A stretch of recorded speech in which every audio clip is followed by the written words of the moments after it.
Hey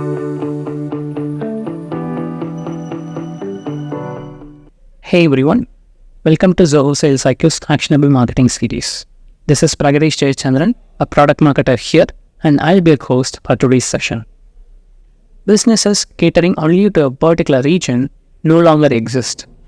Even if they don't prefer it, they don't have that option anymore, as the modern communication networks have intertwined us in a way we never imagined. In these circumstances, it's both a blessing as it opens the whole world as a new market, and a curse as it opens the whole world as a new market. Navigating this, especially if you are a marketer, is tough, as it requires you to learn the region's culture, nuances, practices, and understandings. This session aims to bridge the gap as we have the regional marketing specialists across the globe to share their wisdom and learnings with us. We have Sayaka Kikuchi, Zoho Japan, Ko Chia-ching, Zoho APAC, Sai Anand, Zoho India, Vaishnavi Soundarajan, Zoho MEA, and Taylor Backman, Zoho US, answering our questions. Let's get started. There are a lot of benefits when we focus on regional marketing, specifically what we are doing.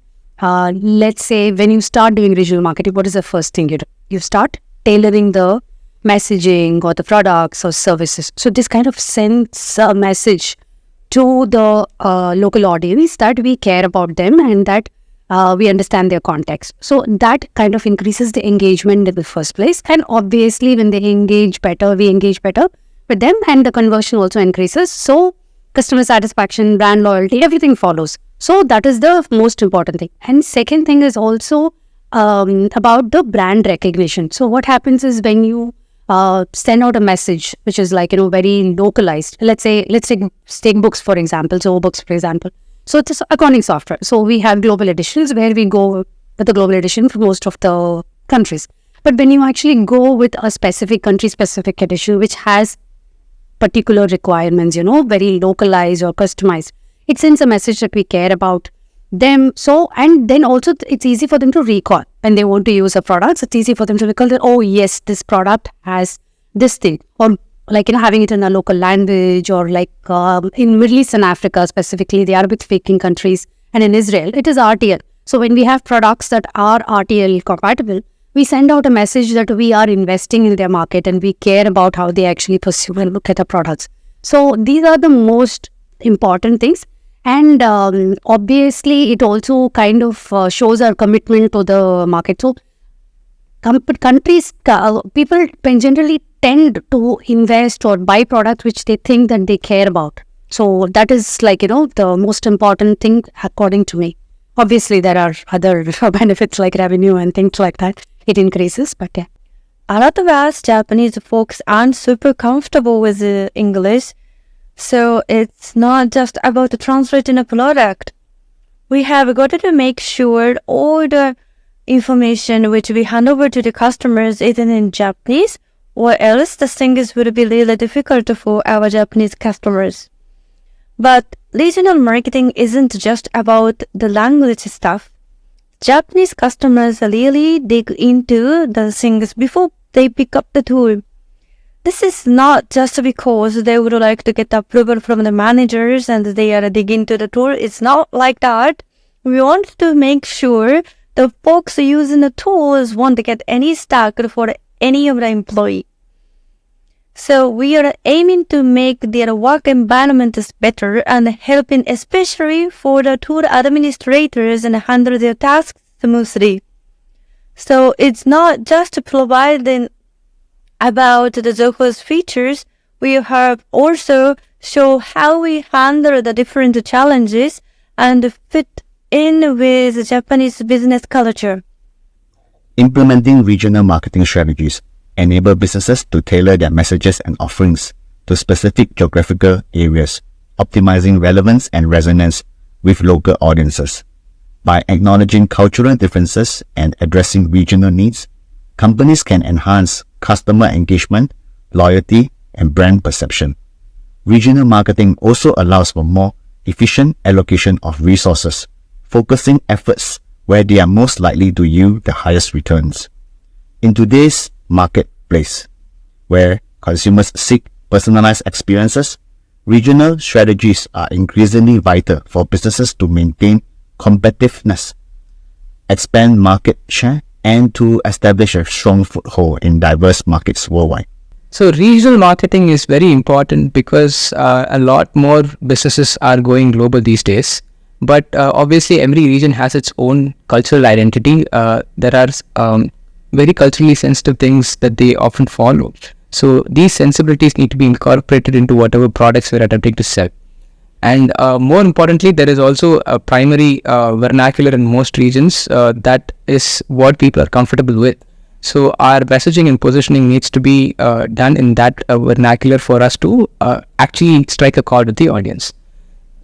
More often than not, we think one size fits all, and we tend to go with a very common marketing strategy across regions. But it ends up being a hit or miss in some regions. And this is mainly because we have not incorporated these cultural sensibilities or the familiarities of that particular region with where this marketing is coming from, how that messaging is being relayed across, who is saying this messaging, and so on. So we need to actually tap into that human element of wanting to get something from somebody they're familiar with, a messaging that is familiar along lines of what they usually understand for the product to actually sell and push people into making the decision of buying something. I think there are a few key benefits to regional marketing. First is the ability to just have a group of people obsess over a key segment or market. Whenever you have that, you are able to run more sophisticated campaigns. You're able to spend more time really trying to understand the customer. So I think that's very important. Second, if you're able to actually put those regional marketers or have them in the region, you're going to learn a lot more about the customs, about the language, about how to connect with that group of people. So I think that's second, very important. And third, I think everything just gets a little easier when you're trying to work in that market. If you're trying to attend an event, if you're trying to meet with customers, if you're trying to build relationships with partners, you're trying to uncover more opportunities within the region, all of that is a lot more doable with a regional marketing team. So global marketers generally work on very broad campaigns, like which addresses very broad topics. But when it comes to regional marketing, it is very important to understand the local nuances, culture, and things like that, and tailoring the messages to it. So for this, you need proper understanding of the country, or even the city or the area that you actually operated. So I think it requires a lot of study and research to do that. That is the key challenge that we face. Regional marketers encounter distinct challenges due to varying cultural norms, regulations, and consumer behaviors within specific geographical areas. Unlike global marketers who operate on a larger scale with standardized strategies, regional marketers must adapt campaigns to local preferences and language, navigating diverse market landscapes. This necessitates deeper understanding and research of each region, along with the ability to forge strong local partnerships and networks. Coordination across these regions while maintaining consistency with the overall brand message also pose another hurdle. Additionally, regional marketers often contend with limited budgets and resources, requiring them to prioritize and innovate to maximize the impact within their designated territories. Regional marketers face a lot of challenges in general. Global marketers tend to have a very simple approach to creating marketing content or just marketing any product or service. They take a problem exists and therefore here is a solution approach. But in at a regional level, this becomes a little more nuanced because whatever messaging is there at a global level is very broad and is not really down to any particular. It does not present a particular solution to any one region or any one domain or any one audience group for that matter. So that nuance needs to be brought out at a regional level, and obviously the translation to a local language also needs to occur, which presents its own challenge where if it is a technical product or a service, there may be terminologies that exist in languages like English, which is used at a global level, which may not have equivalent translations at a local level, right? And another challenge I would like to talk about that regional marketers face is when pushing products or when marketing services within a particular geographical boundary, there are regulatory frameworks and laws that they need to keep in mind. The problem that exists at a global level may still exist at a local level, but the solution may or may not be applicable in line with the laws that the particular region or country has. So they need to be more conscious of how they are presenting the solution across and what aspects of legalities need to be mentioned when marketing this product, so that this product reaches the audience with the confidence that they can use it without facing any pushbacks from governments or authorities. An example here would be Zoho Sign. It is a simple digital signature product, right? It basically just helps you translate your paperwork from paper documents into digital documents. However, the way digital signatures are inserted into a document are governed by laws which vary from country to country. So in India, the digital signature laws are outlined in the IT Act, which calls for very specific implementation in terms of who issues a digital signature, how the digital signature is utilized when signing a document, and how the signers are authenticated, and how the trail of their identity is captured and established. So these things need to be clearly captured by the marketer when marketing to an Indian audience, because simply saying that this helps you digitize your paper documents is not really going to cut it, because then that is going to create concerns about security, create concerns about legality, and so on. This is an active challenge we are tackling on a day-to-day basis, and similar challenges will exist for other regions as well.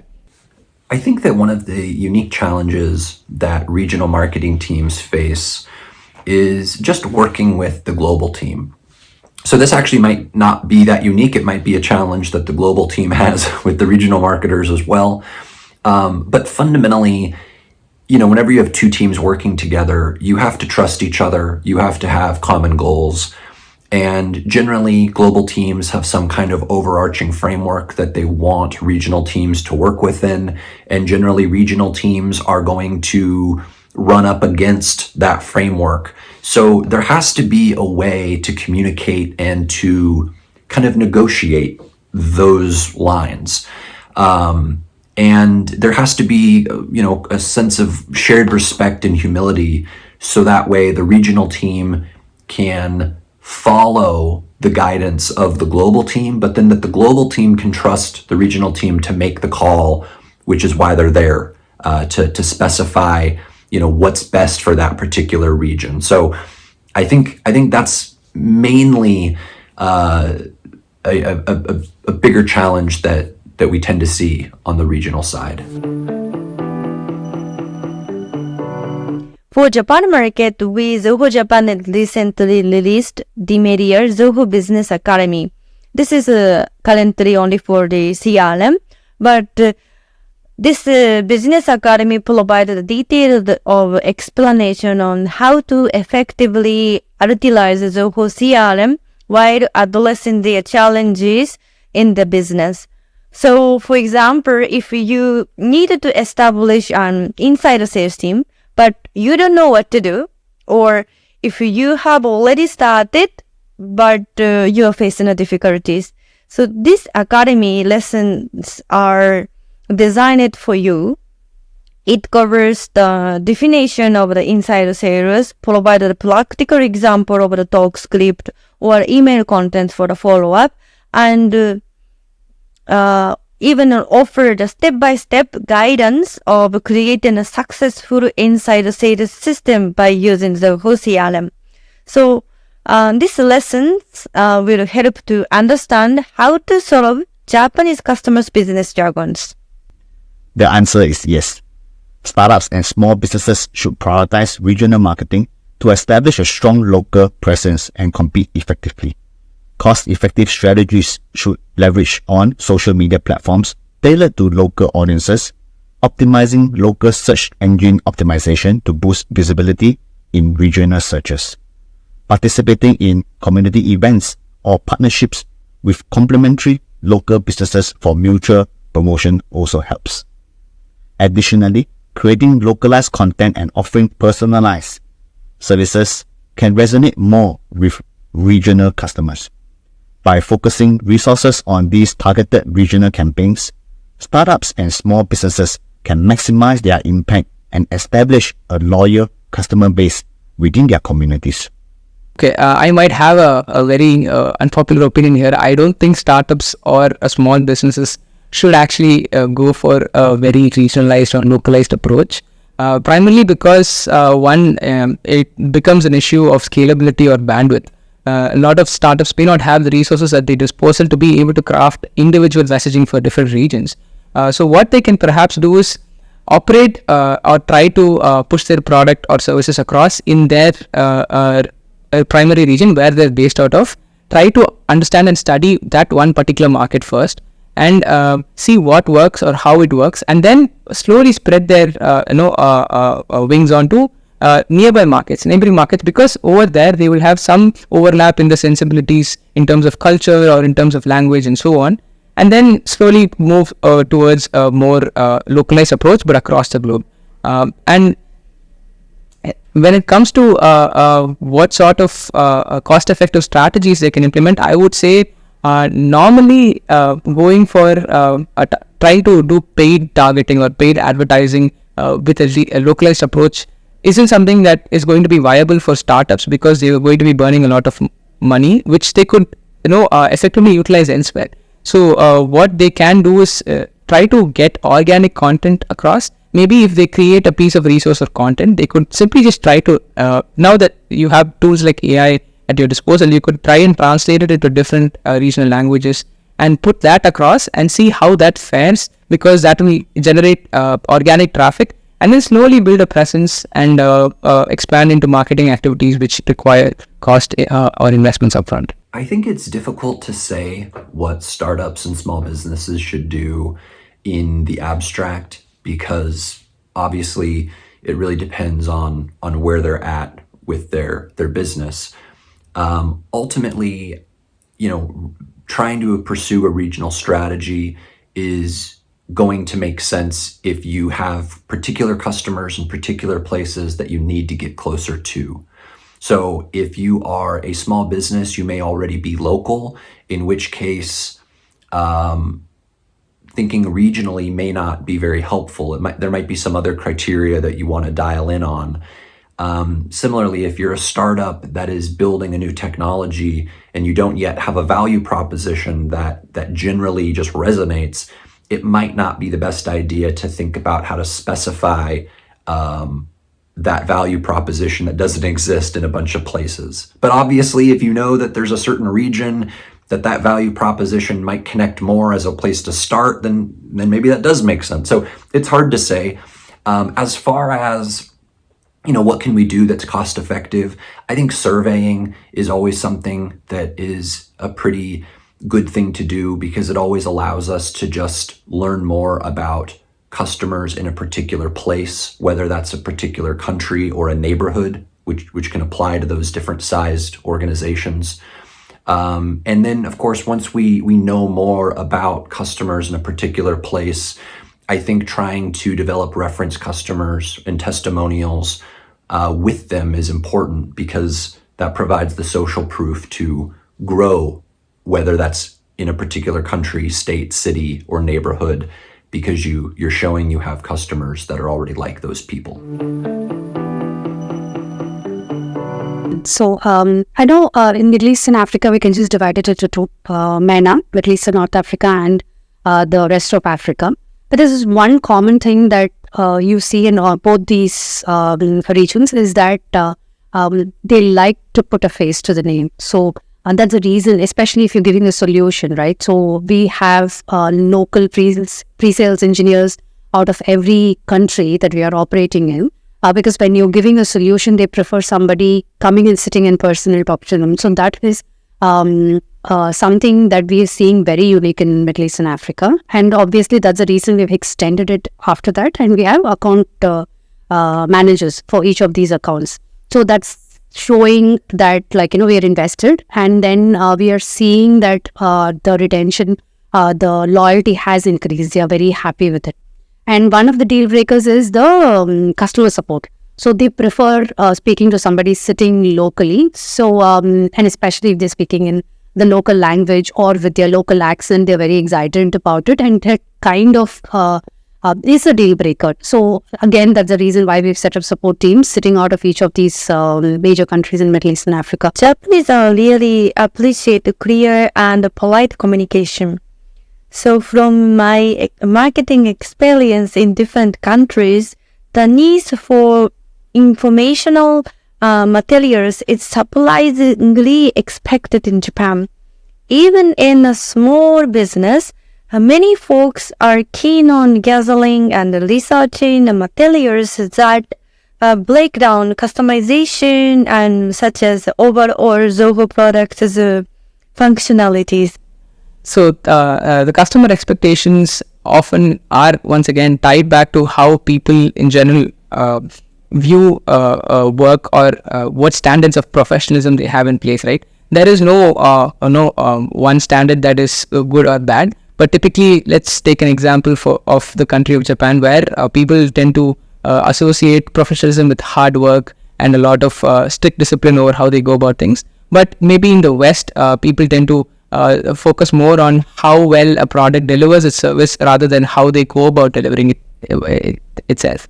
So in my region, or if I'm based out of India, so if we take India as an example, customer expectations in India often tends to be more around how we deliver the service rather than the service itself. So if the service works well, they're not going to have any problems. But when the service runs into some sort of a technical issue, or let's say if you're talking about software here, if the software delivers on what functions it promises, all good. But if they run into issues, the major thing that they expect is customer support for them to be able to immediately tackle that issue head on and get going or get rid of that challenge.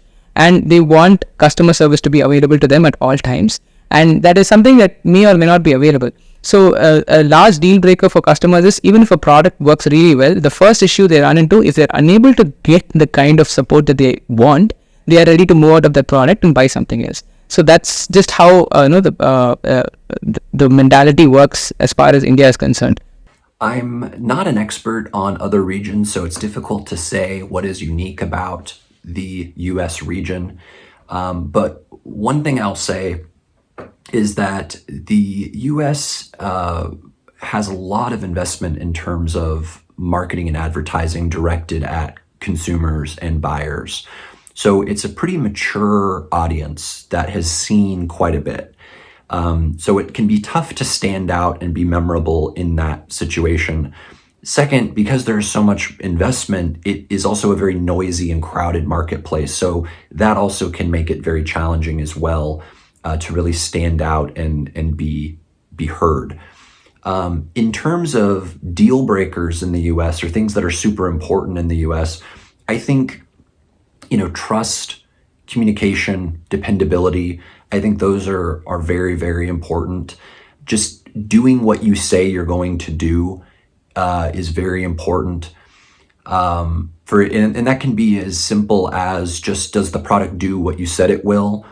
But it also can be, did you say the meeting was at 9 o'clock? Then why are we meeting at 9:05, 9:10? I think that all of those little things add up quite a bit. And generally, I think that in the US, customers and buyers are pretty forgiving, so long as you're direct with them and you're communicating clearly and you're setting the right expectations. And if you're not doing that, then I think people will feel very frustrated. They don't think you're serious. They don't think they can trust you. They don't think they can depend on you. They don't think they're going to have a good way to communicate. So they just won't want to work with you. Like how varied our region is, the adoption is also very varied. If you look at the Middle East and North Africa, especially the Gulf countries, they're very enthusiastic about it. They want to adopt to AI, and we see a lot of events also around it. But on the other hand, in Africa, they're like very cautious. They're optimistic, but they're like very cautious about it. So it is very mixed in the region. And there are also the challenges because, like, AI by itself is very complex. So not all countries are like, are in that technologically advanced. So it depends on which country it is. And like in UAE, in KSA, all these countries, the adoption is very high, but going down as we see it. So yeah, it is very mixed. AI is used in some progressive businesses, and Japanese company, especially having a strong leadership, are already started to use AI technology with their businesses. Leaders with a background in an IT or AI are quick to adapt and successfully implement these technologies.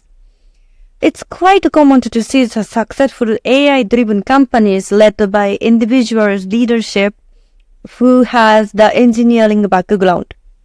Let me introduce one another story. There is Miss Wakandari Maathai from Africa who won the Nobel Peace Prize in 2004 for her mottainai concept. This mottainai is in Japanese, and this means regret over wasting resources. In Japan, AI, I feel, align with this mottainai spirit.